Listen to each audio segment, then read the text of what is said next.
ఓం శ్రీ సాయిరాం. సాయిబాబా భిక్ష తీసుకున్న ఇళ్లలో సకారాం పాటిల్ షెల్కే ఇల్లు ఒకటి ఉంది. బాబా చావడి పక్కనే పశ్చిమ ముఖంగా ఉన్న ప్రవేశ ద్వారంతో ఉన్న ధనవంతుడైన భూస్వామి ఈయనండి, మరియు గొప్ప భక్తుడు అయిన సకారాం పాటిల్ షెల్కే ఇల్లు అక్కడ ఉందండి. చావడి పక్కనే పశ్చిమ ముఖంగా ప్రవేశ ద్వారంతో ఉంటుంది. గోడంకర్ ఇంటికి మరియు వారి ఇంటి మధ్య కొడిలిలో బాబా నిలబడి ప్రేమగా ఇలా పిలిచేవారు, సకారాం రోటీదే అని పిలిచేవారు. సాకారాం కుమారుడు త్రయంబక్ బాబా సంస్థానానికి చాలా భూమిని విరాళంగా ఇచ్చాడండి. వారింటి పక్కనే ఉన్న నరసింహాలయాన్ని షేల్కే కుటుంబం నిర్మించిందండి. మరియు దాని ప్రాంగణంలోనే త్రయంబక్, అతని భార్య దానాబాయి మరియు రాంఘీర్ బువా సమాధులు ఉన్నాయండి. ఇలాంటివన్నీ విశేషాలు వింటుంటే అత్యద్భుతం కదండి. అంతేకాకుండా బాబా కోసం వాళ్ళు వేచి చూసేవాళ్ళు. ఆయన భిక్ష కోసం ఎప్పుడు వస్తాడండి.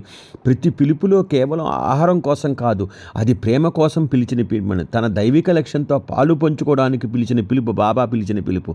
మరియు ప్రతి భక్తుడు భక్తితో నిండిన హృదయంతో ప్రేమతో ఆహారాన్ని బాబాకు అందించేవారండి. దాన్ని బాబాగారు స్వచ్ఛమైన భక్తికి అర్పణగా అంగీకరించారు. ఆ బంగారు క్షణాలు నేటికి మనకు అందుబాటులో అయినప్పటికీ ఆ భిక్షాటన చేసిన గృహాలు ఉత్తరాంతరాలు చదువుతుంటే మన మనసు హృదయం ద్రవించిపోతుందండి. అంతర్దృష్టితోటి వాటన్నిటిని చూస్తున్నట్టు అనుభూతి కలుగుతుంది. అవన్నీ చదువుతుంటే బాబా ఆశీస్సులు మనకి ఖచ్చితంగా లభిస్తున్నట్టు అనిపిస్తుందండి.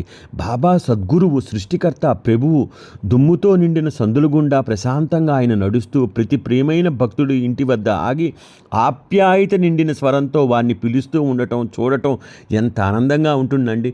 ఇంతకంటే జీవితంలో ఏం కావాలి? కాబట్టి మనం సాయి భక్తులు అందరూ బాబా భిక్ష తీసుకున్న 5 గృహాలు షిరిడీ వెళ్ళినప్పుడు ఖచ్చితంగా దర్శించాలండి. వాటిని దర్శించటం వల్ల ఇవన్నీ గుర్తుకు వస్తాయి, ఎంతో అనుభూతి చెందుతాం. ఓం శ్రీ సాయిరాం. ఓం శ్రీ సాయిరాం.